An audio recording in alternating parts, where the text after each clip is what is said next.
Welcome to Faces and Aces Las Vegas, a podcast where we share great Vegas stories and talk to the people who make Vegas a fantastic place to visit.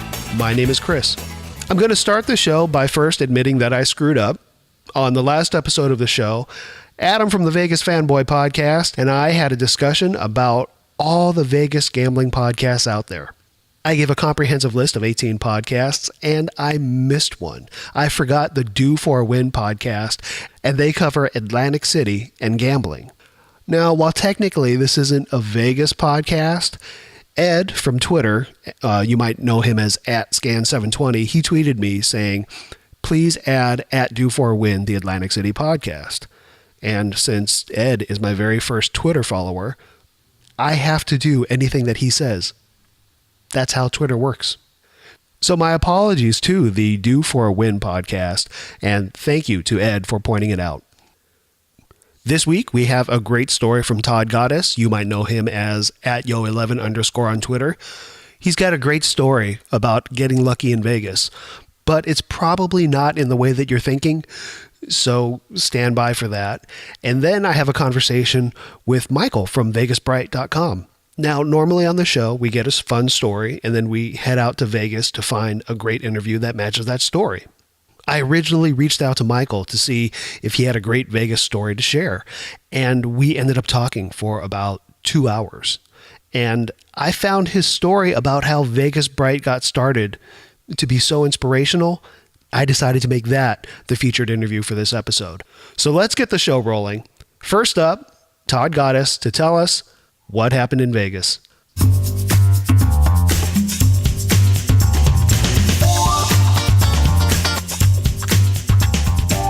I think what makes it an epic story for me is it's sort of my own Nick Papagiorgio moment. And it's a big reason why my wife fell in love with Las Vegas. And if you're a guy who loves Vegas and your wife also loves, or girlfriend, partner, whatever, also loves Las Vegas, you don't get that guilt trip. It's just so much nicer. It helps. It does a lot. So basically what happened is it was the first time I took her to Las Vegas. And, I wanted to impress her a little bit. I had been there 5 times before with my guy friends on Wolfpack trips and so forth. But it was the first time for her. She'd never been there. She didn't really know much about Vegas other than, there's lots of casinos and stuff. Yeah. But so I wanted to impress her, and so we were at Mandalay Bay, and I paid a little bit extra for a nicer room, and, we upgraded to a strip view just to kind of get the view and stuff. So that was kind of nice. We're pretty modest people. We don't need a whole lot of flashiness to be impressed or anything, but I was happy that I was kind of showing her a good time. Was she your wife at the time or still girlfriend? Just girlfriend at the time, yep. Okay, so you're laying it down. You want to impress the woman. Exactly. I was like, hey, I love this town, and I've always had good times with my friends, so let's see how she likes it, right? Yeah. So we went out to the Hoover Dam for a dam tour, right? Yep. And those tours start in the morning, and they go till kind of mid-afternoon, and at one point, there's like this bronze statue, and you're supposed to rub the feet for good luck. And it's, whatever. That's fine. So we rubbed the feet for good luck and didn't really think anything of it. And then a couple hours later, we get back to the strip. And we're going to go up to the room to get our swim suits to go down to the pool because they got such a nice pool there. And as soon as we open the door to our room, we just hear this loud noise. This fan blowing, one of these massive industrial fans. We walk in and we're like, what the hell happened here? What is this? And we take a couple more steps into the room, and our suitcases have been moved. Our shoes have been moved. They actually physically moved the entire dresser from one wall to the other. And I'm just baffled as to what's going on here. And I take a couple of steps, and my feet just squish into the carpet. And I'm like, oh, no, there's been a water leak. I'm cringing. Yeah, exactly. So your mind just starts racing. Did the sink overflow? Did a pipe burst? Did the toilet overflow? Did we leave something wrong? What's going on here? Trying to make heads or tails out of it. Meantime, I look over at the phone next to the bed, and the message light is flashing. Uh-huh. And I'm like, oh, God. what is this? You know, they've probably already charged my credit card $2,600 for cleaning or something, and just, you know, mortified. So I pick up the phone and listen to the message, and it's someone from hotel services, and they're like, "Yeah, Mr. Goddess, we'd like to notify you that there's been a flooding event on your floor that might reach your room. We need to have you gather up your things, and we're going to move you. If you give us a call back right away, it'd be much appreciated." So I'm like, okay, it doesn't sound like it was anything we caused, so that's good. Yeah. And so I call the number back and get the guy on the phone and tell him who I am, what room I'm in.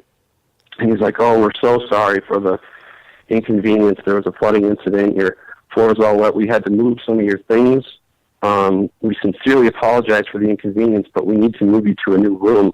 We'd like you to move you to the penthouse suite."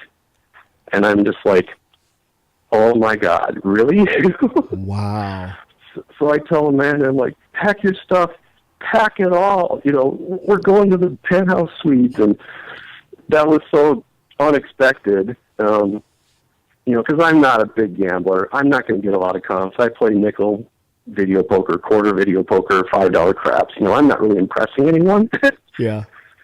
So to get that type of, you know, compensation for our, you know, horrible putting us out, we were gladly willing to accept it. So they moved us up. They had a butler come up and help us pack things, and private elevator and top floor of Mandalay Bay at just a spectacular view. It was really just amazing. Did you just say butler came up? Well, it wasn't a butler like a butler that you would have in the suite. You might have just been a bell person. I'm not really sure, but he took us to some separate elevator that wasn't accessible through the casino. Oh my God. So that's why I was like, I don't know who this guy is, but I mean, he was dressed, you know, he wasn't dressed like a normal bell person, I didn't think. So I thought it was some extra special treatment. Oh my God, that's incredible. Yeah, that's sort of my quote unquote epic Vegas story. And yeah, it's just, we haven't had anything nearly that nice since then, but we love Vegas and love going, and just, even if you're not treated that well, you're always treated well, you know, or almost always, I would say. Well, I mean, I don't want to hate on the city, but that stories that I've heard lately, that seems to be changing, where it's yeah, that's harder. true. Yeah, there's so many negative stories about parking fees and 6 to 5 blackjack and just resort fees, nickel and diming everyone. That it's unfortunate that you see that trend going that way, but from time to time you might get lucky, whether it's at a slot machine or a hand of blackjack, or you might just get your room flooded. You know? So, oh, that's a Vegas win, getting your room flooded and getting kicked up to the penthouse suite. That's a huge win. It is. Yeah. Did they share stories about the penthouse suite, like, you know, Clooney stayed here when we filmed this, or anything like that? No, nothing quite like that. The room, it wasn't like you see in The Hangover with the grand piano or anything like that, but I guess I consider it sort of, you know, the average NBA player probably stays in this room. You know, it wasn't super extravagant. Describe this room to me. Yeah, what's in there? What's in a penthouse suite? Okay.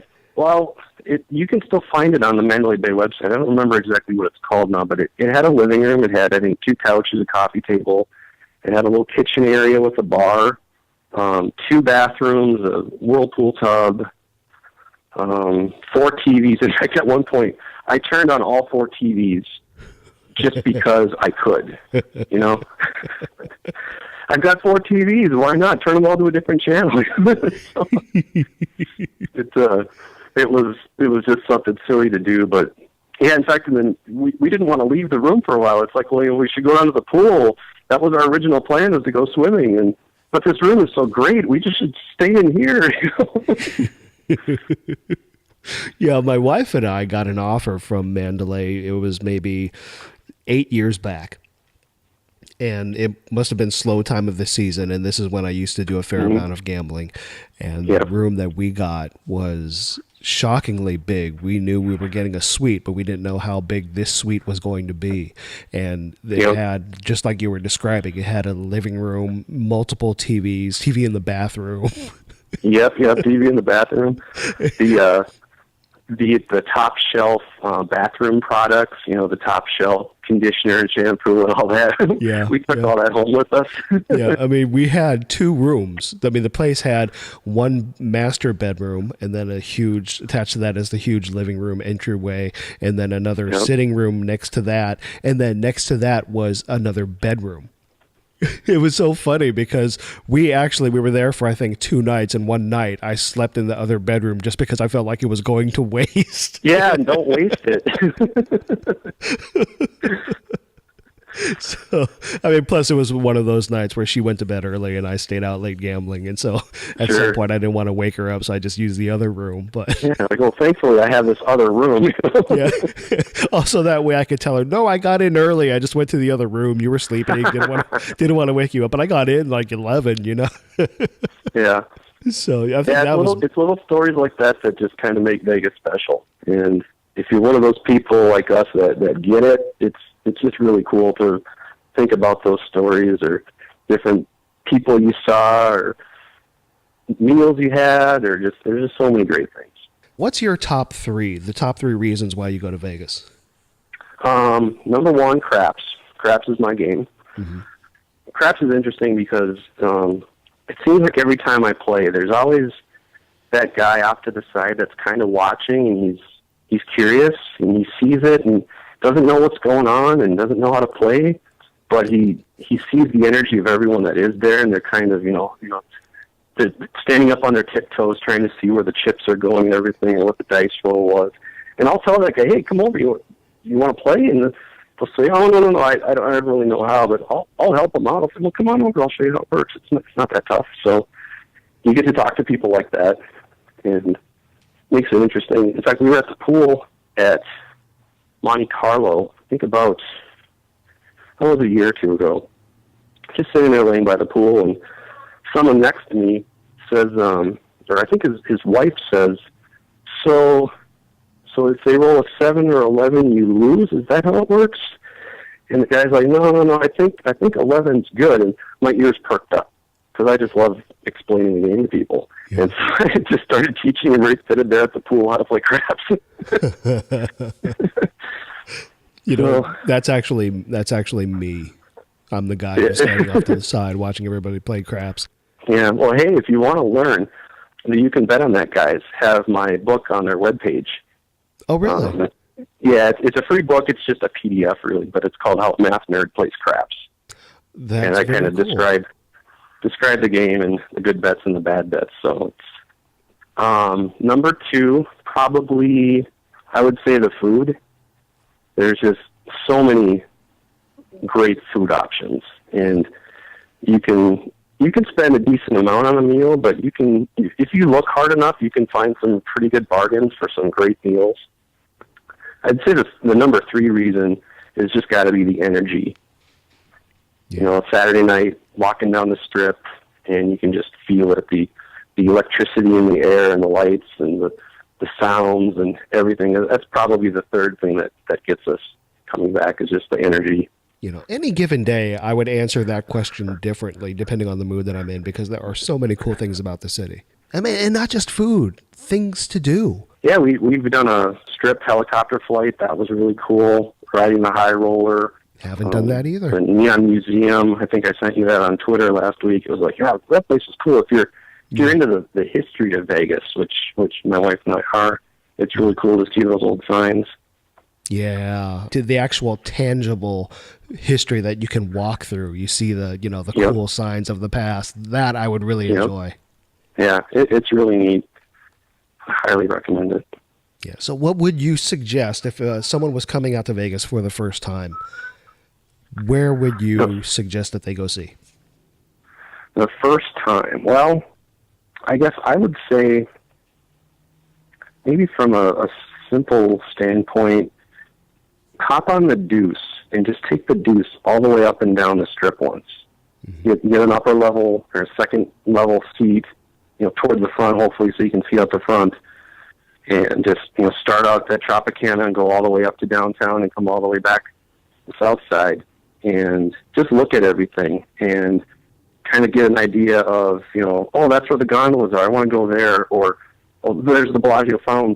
Let's stop over there. That looks cool. You know, because a lot of people that probably go to Vegas have, for the first time, they've already seen Vegas on movies and TV shows. They know about the big fountain show, or they know about the fountains at Caesars or something like that. So that's probably what I would do, is just go up and down the Strip once in its entirety to see everything. And then from there, you can maybe narrow it down to some place where you want to go have dinner or something like that. And what is the Deuce, for people who don't know? It's just a bus. It's a bus that stops pretty much at most, or virtually every major property, every block anyway. So it's, oh gosh, I don't even remember what it costs, $6 for a 3-hour pass or something like that. It's pretty inexpensive. In fact, my wife and I, we usually buy a 3-day pass for $20 when we get into town, because we know we're going to need to go up here for something, or if you're going to go downtown, you can take a cab, sure, but if you've already got that transportation pass in your pocket, that's a cheap way to get up there. It can take a while if it's busy, but I don't know, it's convenient. Also, the Deuce is a double-decker bus, correct? Yeah, the Deuce is a double-decker bus. There's another one that's called the Downtown Express, where that one doesn't stop every block. It stops every 3 or 4 blocks, I suppose. And it's just a much faster way to get to downtown. And the same pass works for either the Deuce or the Downtown Express. So you don't have to buy separate passes. You just buy one pass and you can take either bus. The Deuce stops basically every block, and the Downtown Express stops only 3 or 4 blocks probably. Well, hey, man, was there anything else that you wanted to bring up, promote, plug, or even for that matter, talk about? No, I don't really have anything to plug. I guess, my book, it's free. It's just for entertainment, really. Mm-hmm. More for people like you that don't know how to play but might be curious. It might help you out. But so you can head over to youcanbetonthat.com, which, by the way, they have another great gambling podcast. I would say it's more of a gambling podcast than a Vegas podcast, but they always have fantastic stories from their gambling adventures. And you can go to their website and find how a math nerd plays craps. And we'll also provide a link to that in our show notes. If you're curious about how to play, there's a good place to start. And that's actually, I'm going to download that PDF right now. No, I mean, I love your show, and you can bet on that, Vegas fanboy. I'm just really into all these Vegas podcasts. And you pointed out that Vegas Bright website that I didn't know about. I was big into Vegas Chatter a couple years ago. I had that thing up daily, just checking what's new today. And then it went away about a year ago or so. And I was like, damn, that was a good website. I like that. And it seems like pretty much all that Vegas Chatter stuff is now on Vegas Bright. So I'm glad that that's out there now. So when the times come where we can't go out to Vegas, or if we don't have a trip planned, I can still kind of keep in touch with the news and what's going on. It's really enjoyable. So for anybody who wants to follow you on Twitter, where can they find you? My Twitter handle is yo11_. Or at yo11_. Any other social media that people should be aware of? Just Facebook, but I usually just have that for my friends. All right, man. Well, thanks for hanging out and talking Vegas and sharing your story. Well, appreciate it. Thanks for having me on.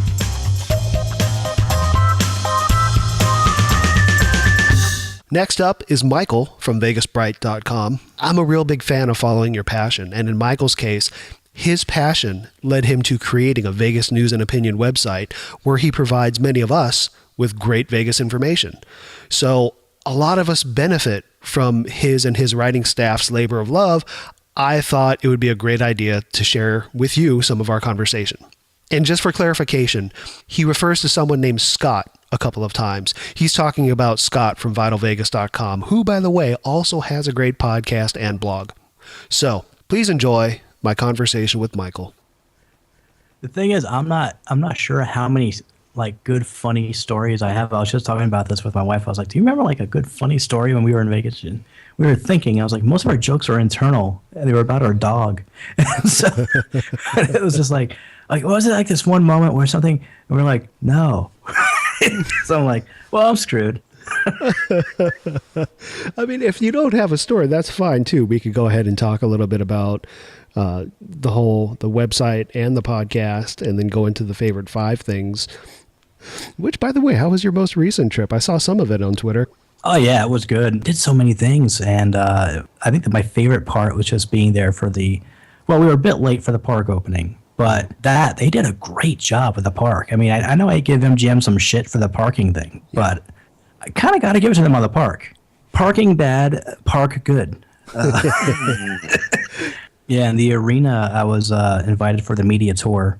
I don't know how that happened, but I got an invite from them, so I was like, "Oh wow, someone thinks I'm good enough to, be invited as actual media. That's weird." Oh, that's So, cool. yeah, I was there with like TV stations and whatnot, and it was just cool. That's when I met Scott, so that was awesome. But the arena is amazing. Like, they have so many lounges in that place, and the Hyde Lounge is awesome. They got something good going for them. So I'm not sure what Caesar's response to that is going to be. Yeah, it's we saw the the Ultimate Variety Show. We saw Carrot Top, and we ate at some decent places. So it was good. I'm probably heading back there in June just to see if I can scoop out more stories and whatnot. But yeah, we had a really great time. In terms of being for the media tour, are you affiliated with, I mean, I guess it's the blog and the site that must have grabbed their attention, I'm guessing. Yeah, that was it. Yeah. That's because I have no like prior media anything. Well, except for in fifth grade when I wrote for the little school paper we had going on. I don't think they would remember that. I could say for certain that probably didn't show up on their radar. But yeah, I think that the site picked up a lot of traction, and so people are noticing. It also helps that like Sam Risser and a few of the people from Vegas Chatter, that they're known already. So it sort of helps give Vegas Sprite as a whole more credibility. Right, which is impressive considering that it's, just since August. I mean, August 1st is when you started the site, yeah? Yeah, it's just weird to look back at it now. And it wasn't even that long ago, but it's just so weird because the only reason why that whole thing happened was only because Vegas Chatter, I was during my lunch break at work, and, I was like, yeah, check out what's going on at Vegas Chatter. And the article I see on that Monday was that they were cashing out at the end of the week, and that was it. And it was interesting because you could actually see how much of a following they had because they closed 3 sites at the end of the week. They closed Vegas Chatter. They closed, I think it was Jaunted and Hotel Chatter. And on each one of those respective blogs, there were like maybe 2 or 3 comments. But on Vegas Chatter, there was like 275 people saying, "Are you kidding me? No, don't leave." And so it was clear to see what the most popular one was. And I remember just being like, what am I going to do? How am I going to get my Vegas fix? What I liked about Vegas Chatter is that you can go there and every day there was something. Sometimes there was 5 articles back in their glory days. And then like near the end, it was like 2, maybe sometimes 3. But it was still every day you got something new. And it was, someone said it was like having an IV drip of Vegas every single day, getting something new. And so I reached out to Scott. He didn't know me from anywhere back then.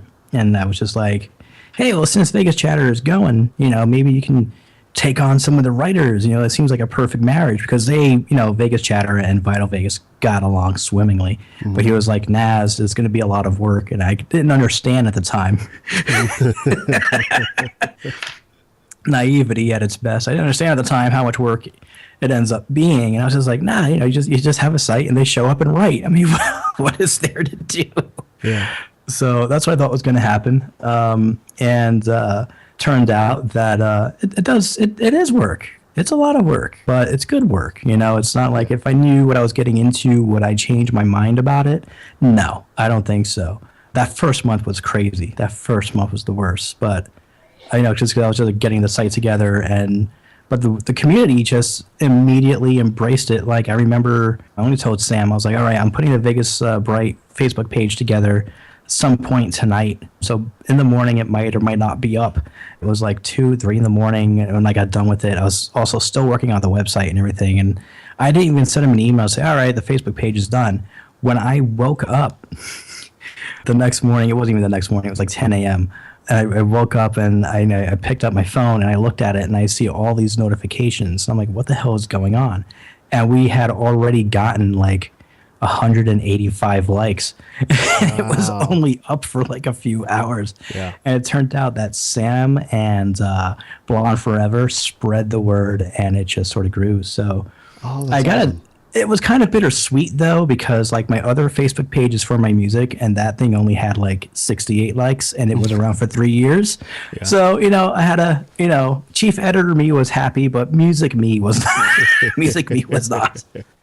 Do you have background in publishing, or was this just kind of just labor of love chasing your passion? That's a loaded question, Chris. It's a loaded question. Well, I know it's a labor of love. I guess that question answers itself. Well, a long time ago, I had a blog, and it wasn't like anything serious. It was just sort of like my journal, not a diary, a journal, because I'm a man. We have journals. Yeah.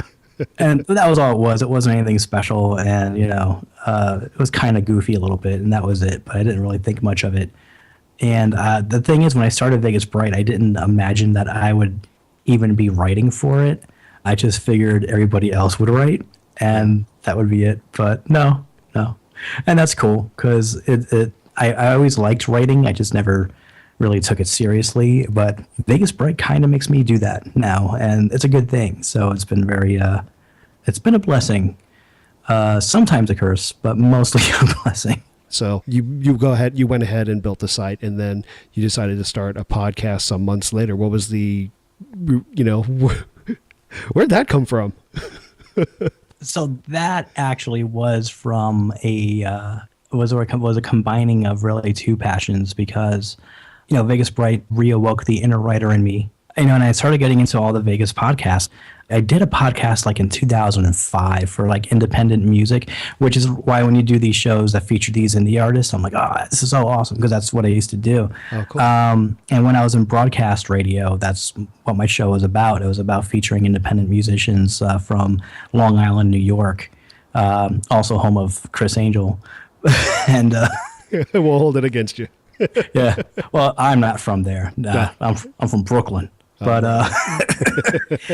and so that was what the show was about, was like, independent musicians. And I started like, listening to the podcast, like, oh man, this is so cool, and it was like, at the time, everybody was coming out with a podcast on or around the same day. So it was like, for one day, it would just be like your show, and then it was like Vegas 360, Mitch and Dr. Kev, and you can bet on that, and Vegas Fanboy, and then Scott jumped on board Vital Vegas podcast, and at some point before that, I was thinking maybe I could try to squeeze in a podcast. I wonder how long that's going to take, and I had to start looking into it, and then out of nowhere, the Vital Vegas podcast happens, and I was like, all right, you know what? I got to get on board this thing. I got to stop, kicking my heels and, look into it. So it just worked out, and I looked at my equipment and said, yeah, I could pull this off. And then I was like, I need to upgrade my equipment. So then I started upgrading the equipment. I want to make sure I got the best sound I could out of it. And it just happened. I basically just started writing the little sweepers and the promos and the little pew, pew, pew things. And, it's just so I can give it that nice radio sound. And that would just go on. And I would wing it most of the time. I would try to form a plan and ended up winging it and, just getting some notes together. And for me, it's just fun, and it's just something I like to do. So I try to make the time to do one when I could. But if it's a busy weekend where I'm like, do I want to do a podcast or do I need to edit an article, and I have to decide. Usually, I'll say, screw it, I'm doing a podcast. Do a podcast instead. So that's been cool. I'm actually liking the whole podcasting thing. I think it's pretty cool. It's fun, isn't it? Yeah, it's loads of fun. Yeah, I think the best part about podcasting is it's the people that I've met. Whether it be other podcasters or people who listen to the podcast, and I've met a couple. It's just really cool. I would prefer to produce, to be honest with you, rather than perform. Right. But there's something about the art of creation that I really do enjoy. Yeah. You can't go wrong with that. I think that creation is probably one of the best things that we can do as people, besides from love, is to create. So I'm always a supporter of any kind of creativity that anyone might have. I'm always down with. I'm always like, happy to help somebody out or spread the word or whatever. But because you can't go wrong with creativity. I think it's like one of the best things that we as humans have. I think. I agree. Which is also why I tend to support Jim and Derek, who do have that YouTube channel. I love that they're out there getting together, having fun, and creating something. I was on their YouTube channel earlier today, and watching Jim's Kitchen, and it's just silly stuff, very amusing. And I just kind of sit back like a proud dad going, wow, I love the kids today. They just get out there and do it. Yeah. They have all the tools to do it too. I'm so jealous. Yeah. Cause we didn't have that growing up, when I wanted, I was thinking about how, the digital age and all these kids are just so lucky to be growing up with all this stuff like already made, where when I was a kid, I wanted to, beat my at the time I wanted to be a radio DJ, and I remember having a cassette recorder and just recording my voice into it, and that's how I found out that I shouldn't have a New York accent if I wanted to be on radio, because it just doesn't sound good. So I lost my New York accent because of that. But it's just amazing how now you can just start up a YouTube channel, do something silly and goofy, or do a really serious production that's silly and goofy, and just get loads of followers and loads of views, and it's just instant global reach, which back in the 80s just I wasn't thinking about when I was a kid. So it's so great to see where technology is going and what it's done for creativity as a whole. I think it's an awesome thing. I'm glad that I'm still alive to take part of that.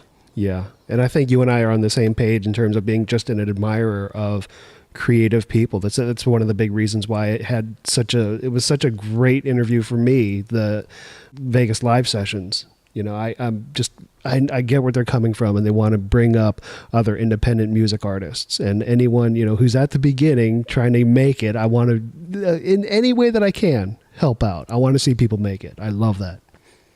That's the best part. When I was doing my show back in New York, we had this band on called Seven Wiser, and I'm still good friends with the lead singer. And they were on our show, and it turned out that we had people from record companies that would in the New York area that would tune in and listen to it online and try to find new talent, and they got discovered from there, and they ended up with Maverick Records for a bit. And it was the same, I think it was Maverick. It was the same level that was pushing Evanescence at the time. Mm-hmm. And as a result of that, Seven Wiser ends up being on the Punisher soundtrack and things like that. And you just saw their career start to take off, and it was just cool. And that was what I had was hoping to do, because I would just see all these really talented bands and these young people, and it's just not realizing how talented they are. They were the ego bands. Yeah. That weren't. And then there were the ones who didn't realize how great they were, that were just probably more amazing. Yeah. And it's always cool to say, hey, see how cool this person is, look what they do, and then have it go to a bigger audience. It's I'm always a supporter of that, and of anyone's creativity, of anyone's talents. I'm always a big fan. That's probably why when the Olympics come on every 2 to 4 years, I'm right in front of it cheering everybody on. Yeah. Just as an aside, I had a very funny Olympic story where I was living in San Diego at the time, and the torch was going to be running down the boardwalk along the beach, and I had the opportunity to go see it. So I went down there, and I didn't expect it. I came out of nowhere, but as the torch passed, I teared up. Wow. There's nothing wrong with that, man. Yeah. It's a proud feeling, It's a proud feeling. Yeah, it's just seeing what those young people have to go through to train themselves, and then that big moment, the Olympics. It's does it get better than that? And it probably does. But what we see on TV is the Olympics is the main thing. Yeah. They have those kind of competitions every year. We just see it once every 4. Yeah. I think I just get caught up in people chasing their dreams, and I like to, encourage and support people who do that. And speaking of which, is there a big picture plan, or are you just kind of flying by the seat of your pants when it comes to the blog, the podcast? Is there a big plan? No, there's a plan. No, there's definitely no plan. But what we do is we get people who are interested in writing, and we give them an opportunity. It's I've flourished pretty well as an editor. I'm not trying to toot my own horn. My first article sucked. I had an apostrophe in Caesars, and I was just I put a apostrophe in Caesars. Oh my gosh, But we grew, and it's just what I do now is I have that little thing on my website, and it's not really that noticeable, but it says if we're looking for contributors, and if you're interested, click here, and it runs them through the guidelines of it's a fun Vegas site. stay away from the religious stuff, stay away from the political stuff, keep it light and fun, and don't offend anyone's gender, race, or creed, or anything like that. And if you want to write here, come aboard. And we've gotten people that way. I remember Blonde Forever. I reached out to her because I read her trip reports, and I was like, when did you consider doing, like, writing an article at Vegas Bright? And now every week, and she always sends in something awesome. And we've just had a lot of people, and that's why I do these author for a day things, because I think there are people who have, a talent to write or an interest to write, but they're just not doing it, or they don't have a reason to, or whatever. And so when I do an author for a day thing, that's my way of saying, casting out that net and saying, come on, do some writing. Come on, it'll be fun. And we get people in, and we're getting all these like Vegas stories now from first trip stories. I mean, I think we have a couple of them going up this week. But as far as a plan for the site, I think we're just going to keep going as long as we can keep going, and just have a great time with it, and see if it goes for another 10 years. And see what happens in 10 years. But there's no like business plan or anything. It's not even a business. It's like it's a hobby.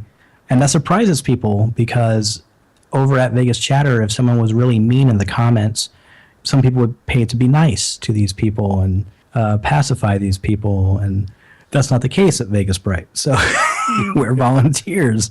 So it's our hobby. And if you're going to be a meanie in the comments, we don't really need to even, deal with you, really. And I've snapped back at a few people who are like, well, Rebecca would never say that. Like, well, Rebecca was doing her job. Yeah. This is our hobby. Yeah. Now you're messing with our hobby. That's awesome, though. I love it. I love that it's just something that you enjoy, and you're getting so much fulfillment out of it. Yeah, I'm still kind of surprised by it all, and it hasn't even been a year yet. So yeah. I mean, I have no idea what the future holds, but if I wasn't doing this, I'd be working on my music, but that wasn't going very far.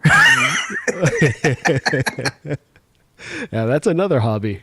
Yeah, that's another hobby. Which you can incorporate into your podcast. I did with my theme song. Yeah, that's what I did, and that was fun. So once again, I was able to combine. I have this thing about combining passions. I don't know what it is.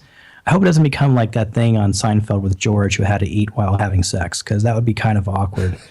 But I like combining passions, so it always works out. Yeah, it's just, and the community has been really cool, and I'm just still surprised by it. Like, you can probably hear it in my voice. I'm still surprised by it. So it's wow. As well as there's excitement. There's excitement when talking about Vegas, and I know exactly we're a strange community. Yeah, I've heard that. Yeah. Well, it's a community. Okay, here, let me put it this way. I liken it to, there are some people who are Disney fanatics. There are some people who are bronies. There are some, different things spark different people's interests. For us, it's Vegas. And the funny thing is that I'm not sure any other city has a community of people who don't live in that city, yet want to write about it, want to do videos about it, want to podcast about it. I don't think any other city has that going on for it. I just sincerely doubt it. Like, does New York have people outside of New York who do podcasts about New York? I don't think so. Yeah.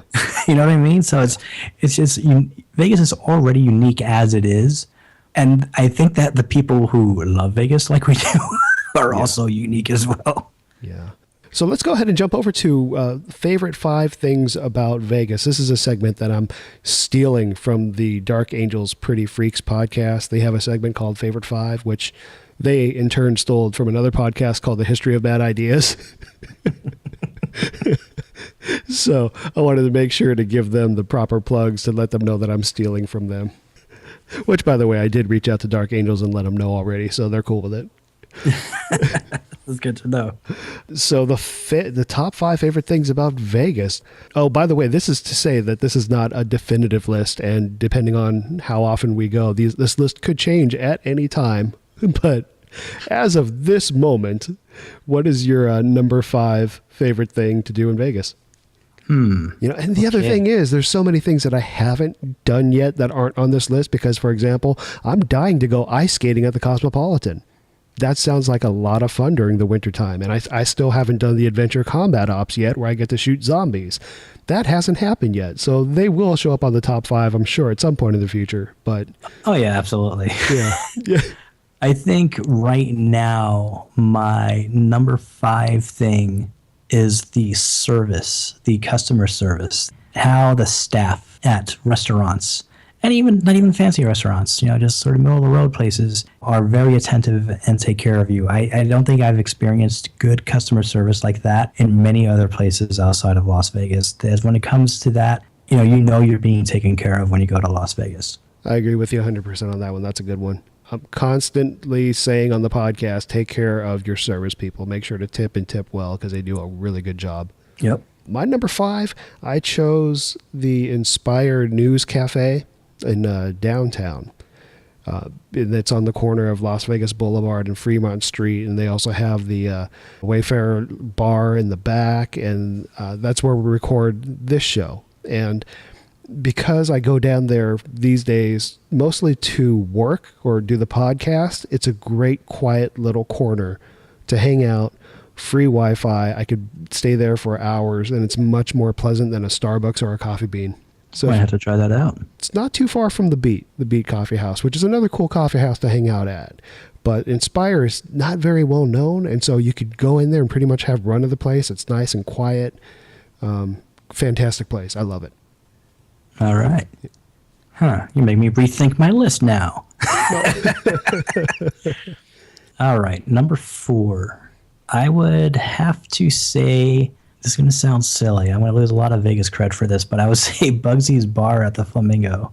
It's they redid a lot of it. So there's new video poker machines, there's new carpet and stuff. But I think what I really like about it is just, it's like one of the last places on the Strip you're going to find that much neon on the inside of something. And it's just the Flamingo itself has such history to it when it comes to, back in the early days of Vegas and Bugsy Siegel and stuff like that. And of course, it's not the same building now, but it just seems like there's just loads of history that happened on those grounds, that helped pave the way for the Strip. So every once in a while, I like to just swing by and I'll make sure I get a good game of video poker in at Bugsy's Bar. Even though there's video poker everywhere, I just it's my way of paying tribute to the Bugs. Yeah, because you're a big mob fan, right? That's what they tell me. There's an inside joke at my job because, I'm Italian and I'm from New York, and for some reason I'm in Arizona. So they all assume the joke is witness protection, that I'm in Arizona because of witness protection. Yeah. so that's why I was like, and you know how much I like the mob, because I was when I did that podcast, it was from a buddy of mine at my job. So, but I admire, the old days of organized crime.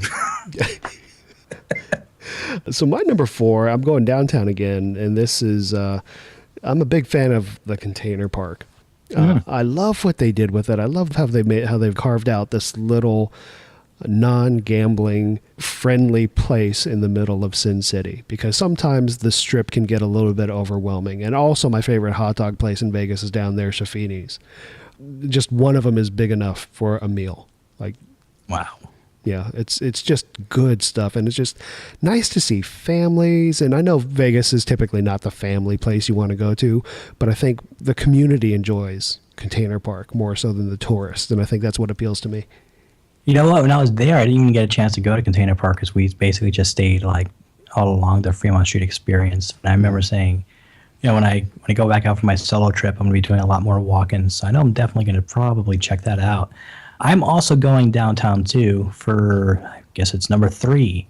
And I would have to say, I don't want to say Fremont. Well, Fremont Street experience is great because it's just for, the whole thing. Fremont Street experience, the whole thing. Yeah. Just the fact that everything is just so close, and you want to go and see something in a certain place, and it's right there when you get there, and it's not the endless walking of the Strip. And the Viva Vision thing, though, that is just mind blowing. It's just so immersive. Like, I had no idea. I had no idea. I mean, I've seen pictures of it, but I didn't know it was like that. I mean, the pictures and the YouTube videos I've seen don't do it justice at all. It's like when you're standing there and you see how huge this thing and how far down it goes, and it's overhead and all the lights, and it kicks on, and it's just amazing. Yeah, I'm going to say the whole thing, that whole entire area.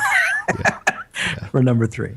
My number 3 is playing blackjack, preferably at a 3-2 table, 6-deck shoe, hand shuffle if I could find it, and just hanging out and talking to people who come to Vegas from all over the world. It's just amazing, the stories you can hear from people, and just that brief moment where you get to hear things that you've never heard before, hear stories that you've never heard before, experiences that you'll never experience.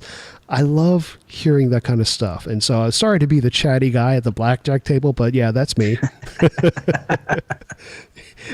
And if you're not into the conversation, I'll pick up on that pretty quick and just move on to the person to the left of me or talk to the dealer who's forced to talk to me. But yeah, that is just getting into a conversation with someone who has a different life experiences than mine. I dig that. That's pretty cool. I think for my I don't want to say my number 2. That sounds funky. But my second thing about Vegas that I like is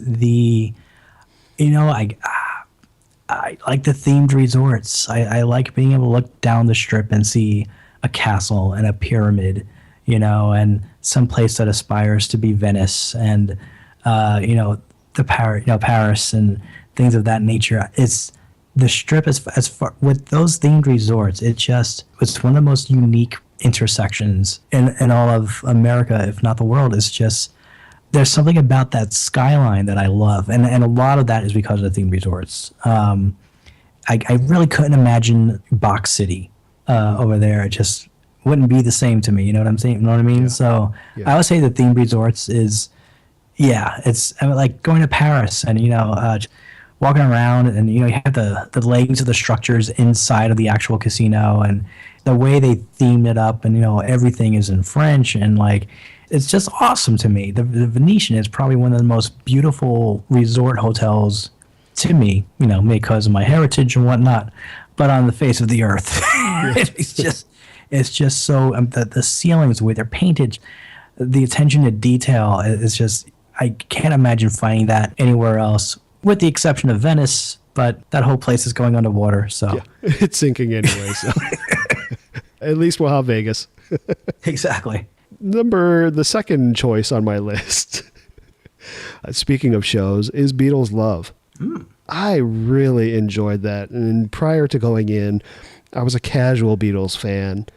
But since watching that show, I've gained a whole new appreciation for Beatles and the whole the circus that they put on, the show that they put on. It's pretty amazing and entertaining. And my one complaint is that it's not long enough. It's just a great, fantastic show. I remember I went to see it, I believe it was 2 years ago. It was the most weirdest day in Vegas I ever had because I was only there for one day and I was transitioning from New York to California.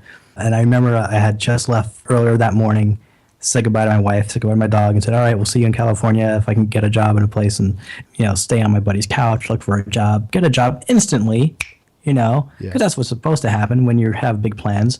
And that didn't work that way. It was a slow market in California, and so we ended up out here. But the day that I left New York, I went to Vegas. I was there for one day, and I saw the Beatles Love that day before the next day going to California. And I remember getting into the theater and just looking around like, oh, this is pretty cool. I've only seen one Cirque show before that, and it was Mystere. If no one's ever seen a Cirque show, it's a good way to break yourself in. And I remember just checking out the stage, and there were these curtains everywhere. And then it just starts. My eyes couldn't take everything in. And it was just brilliant to me. And the only way I could ever describe it to people was like, they wanted you to experience what it was like to be on LSD without actually being on LSD. Great description. It was mind-blowing. And it was just amazing. And I remember saying to myself, when I'm in a better mood, I want to see it again. So it's on my to-do list again. Yeah. Well, I hear they're revamping the show. So yeah. And Yoko Ono's getting involved, and one of the other wives, I forget who, and I think two of the remaining Beatles, but they're not doing much from what I understand. But they always revamp these shows every few years just to make it fresh again, so that when you go back, you can see something new. So what is your favorite thing to do in Vegas? There's this tradition I've been doing since my first, not since my first trip, but since like my second trip. I actually stole this idea from someone. I read about it. It just seemed like such a good idea. I had to try it out, and I've been doing it ever since. And there was this guy who used to write these blogs, and he was an elderly gentleman from the United Kingdom. And his trip reports were amazing, most spectacular photos, and he was so detailed and very witty. And I remember saying, man, I want to write like this guy. And he had this sort of thing that he did where he went to the Bellagio. There's this place called Palio Pronto. It's over in the corner, and you might not even realize it's there. And they have gelatos and stuff like that. And he would get a gelato. He would get mango and vanilla in one cup. And then he would go out. You know, there's a short stroll from there to the fountain. So you take that, you stroll out, and you just sort of watch the fountains while you're having this gelato. And to me, that just seemed like, oh, that's got to be pretty cool, especially on like a hot Vegas summer night, you know? So I said, I'm going to give that a shot. That sounds like a good idea. And I've been doing it ever since. That is the one thing that I will not skip doing when I'm in Vegas. Even that time I was there in January and it was freezing outside, I still made sure I did that. It's just, I think it's just my favorite thing. It's kind of like a checkpoint. For me, it's like just sort of being back there and it's just delicious freaking gelato, and having the fountains in front of you. It's like, it's something for all of the senses. And that actually is my favorite thing to do in Vegas, is I have to make sure I do that every time I'm there. Otherwise the trip wouldn't seem right. Along the same lines, if I don't have a steak in Vegas, it doesn't seem right. It doesn't. No. Yeah, that's my number one. Every trip, I got to have a steak. One nice sit-down meal, good conversation. It could be Gallagher's, which is what I would prefer, although a recent trip, Aaron said you have to try the SW Steakhouse over at the Wynn. I tell you, man, that gives Gallagher's a run for its money. I might even have to say, if you put two on a plate in front of me, I might even go to the Wynn Steakhouse.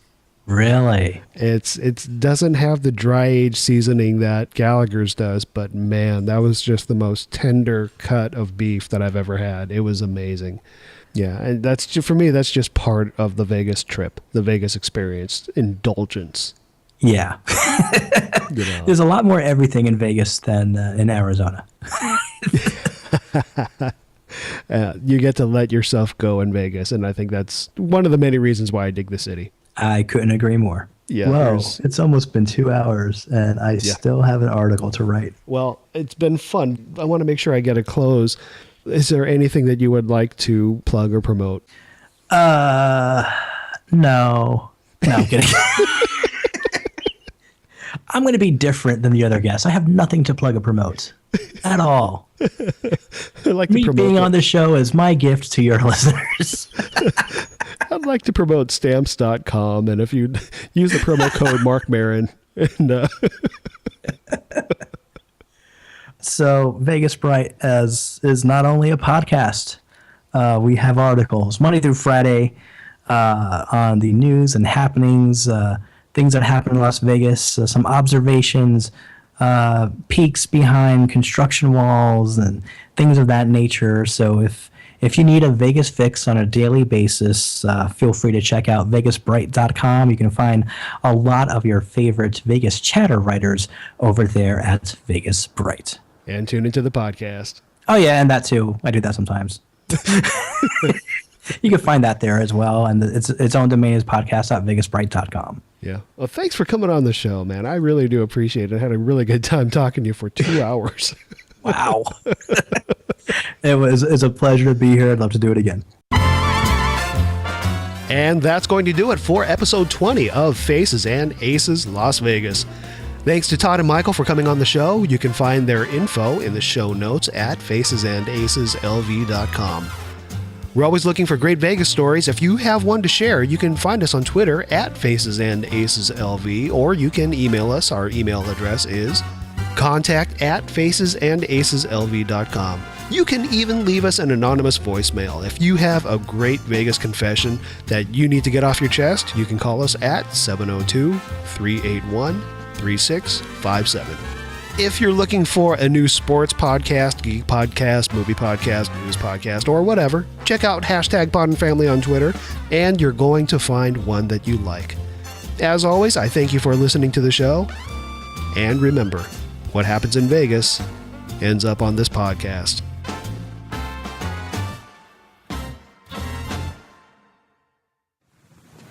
You're still here. It's over. Go home. Oh, Nick. So I says to him, I said, get your own monkey. Rusty! Oh, you must be lost. This is Mr. Papa Giorgio. His name is not Papa Giorgio. His name is Rusty Griswold. He's a C-plus student. Now, out of the pool. Let's go, young man. Go, go.